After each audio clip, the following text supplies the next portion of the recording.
Gostaria de, inicialmente, agradecer muito o convite do meu amigo Marcos Pessoa, primo, né? Primo de longe, mas somos primos.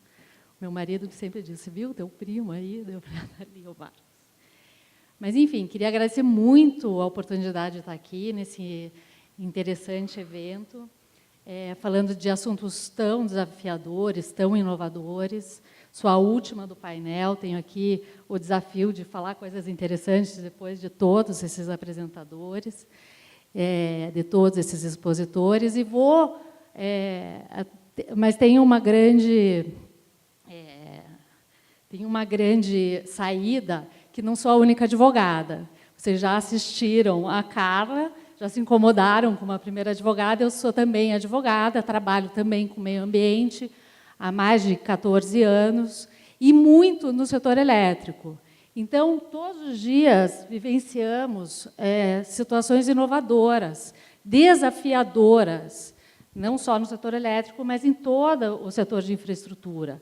A minha equipe no escritório trabalha muito com o setor elétrico e todos os dias a gente vive situações de desafio para conciliar os interesses ambientais, os interesses sociais, com a necessidade de geração de energia, de transmissão de energia.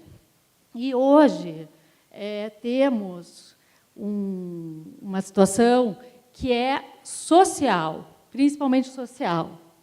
É a necessidade de um país autossuficiente em geração de energia. Uma sociedade que consegue solucionar a sua demanda de eletricidade abre um grande espaço para o seu desenvolvimento social, tecnológico e de inovação. A gente veio aqui falando de eólicas, energia solar, inovações no setor elétrico, e tudo isso por quê?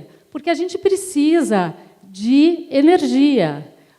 Todas essas inovações, carros elétricos, etc., patinetes elétricos, como a gente viu agora ali fora, não são possíveis se o país não for autossuficiente em energia. Todos esses anos que eu venho trabalhando no setor elétrico, eu tenho aprendido isso, que o nosso país precisa ser autossuficiente. E ainda há um grande desafio, porque o país não é. Eu vou voltar aqui um pouquinho. Muito da apresentação foi baseada nesse trabalho que chama A Energia que Queremos. É acessível nesse site. É um trabalho muito interessante do final de 2016, elaborado por alguns consultores, e que mostra o caminho que o Brasil está trilhando na produção de energia elétrica. Esse trabalho indica que os países desenvolvidos, todos os países desenvolvidos, são hoje autossuficientes em energia e fizeram as suas escolhas. Escolhas que exigem a harmonização de interesses sociais, a harmonização de interesses ambientais com a produção de energia, mas fizeram escolhas. O Brasil tem um planejamento muito conturbado. Quem trabalha no setor elétrico, acredito que a maioria que trabalha sabe disso. Um dia o incentivo é para a produção de energia eólica, outro dia é energia solar, aí busca-se implantar energia hidrelétricas na Amazônia, mas não é possível fazer com usinas que armazenam efetivamente reservatórios, tem que fazer com usinas a fio d'água, o que gera também insegurança na autossuficiência.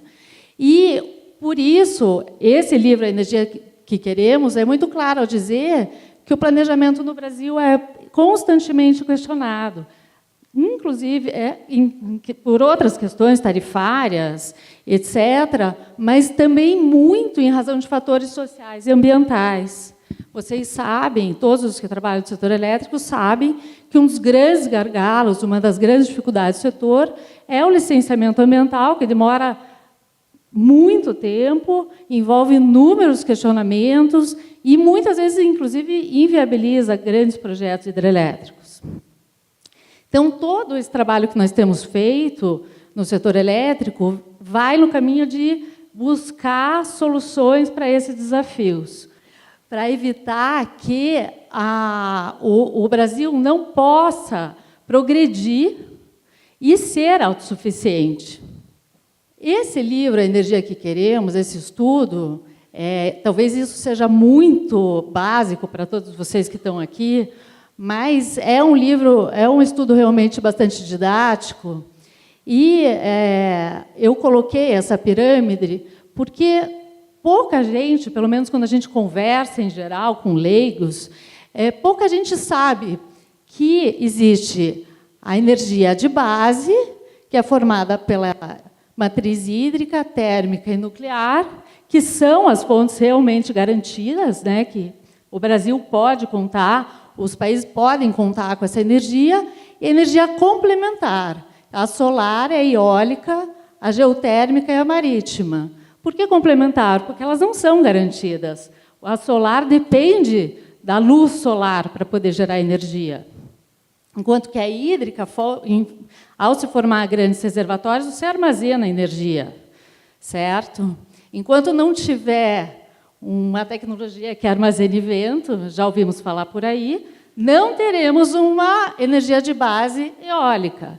Em toda essa energia de base nacional, todos aqui provavelmente também sabem que o Brasil tem a sua matriz hidrelétrica muito forte. Nós temos muito potencial hidráulico para produzir energia.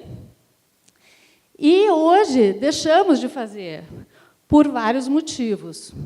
Em função de equívocos cometidos no passado, além da ação de muitos grupos ativistas, muitas ONGs internacionais, nacionais, contrárias à implantação de usinas hidrelétricas.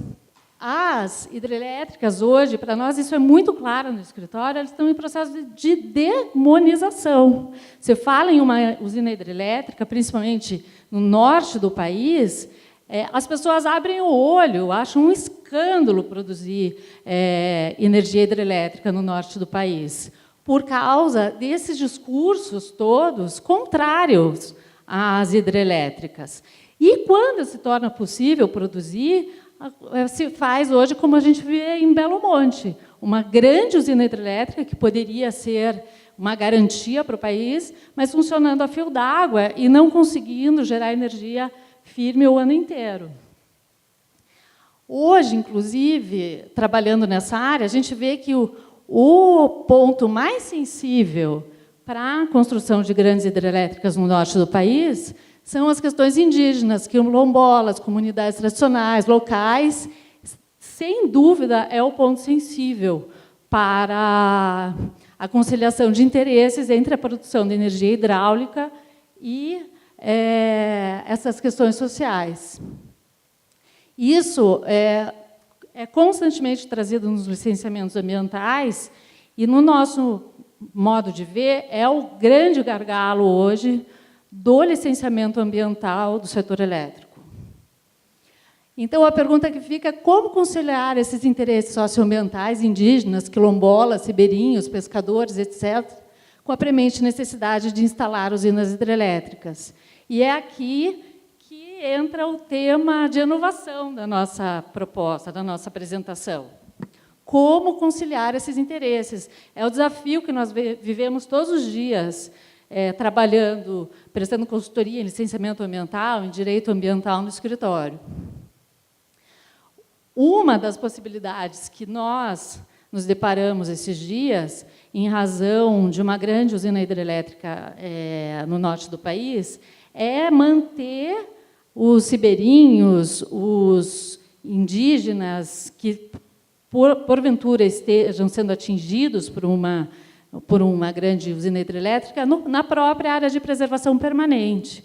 Veio uma consulta para o escritório perguntando isso é possível, e estudando, nós chegamos à conclusão que sim, não só é possível, como é extremamente recomendável. É uma forma de conciliar o interesse, não tirar o ribeirinho, o pescador da beira do reservatório e levar para um assentamento, muitas vezes, urbano e totalmente fora da realidade que essa pessoa vivia.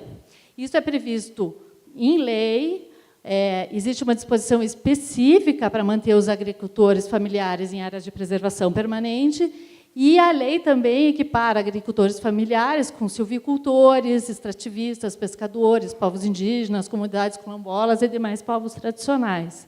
Então, isso está sendo já usado em licenciamento ambiental, já existe uma proposta nesse sentido de fazer, de forma inovadora, no norte do país, um reassentamento de ribeirinhos em APP. Embora não seja uma novidade, uma total novidade no país, porque, na década de 80, uma usina hidrelétrica aqui no Paraná já fez um assentamento indígena em área de preservação permanente, e esse é o resultado hoje. Essa foto é de 6 meses atrás. Esse aqui é um reassentamento guarani, já bem consolidado desde a década de 80. A diferença é que, naquelas outras, no projeto atual, a agricultura, a agropecuária dessas pessoas não vai ser realizada na APP, mas em territórios lindeiros à APP. A APP vai permitir a moradia das pessoas e o fácil acesso ao rio, mas as atividades de agropecuária vão ser realizadas nas áreas lindeiras. Essa, então, é uma das possibilidades, é uma das inovações. A outra possibilidade, que nós temos discutido muito com o setor elétrico, já há muitos anos, eu digo muitos, 5, 6 anos, é regulamentar, modificar a Constituição para permitir que as comunidades indígenas, quilombolas, participem, sejam beneficiadas pelos empreendimentos hidrelétricos,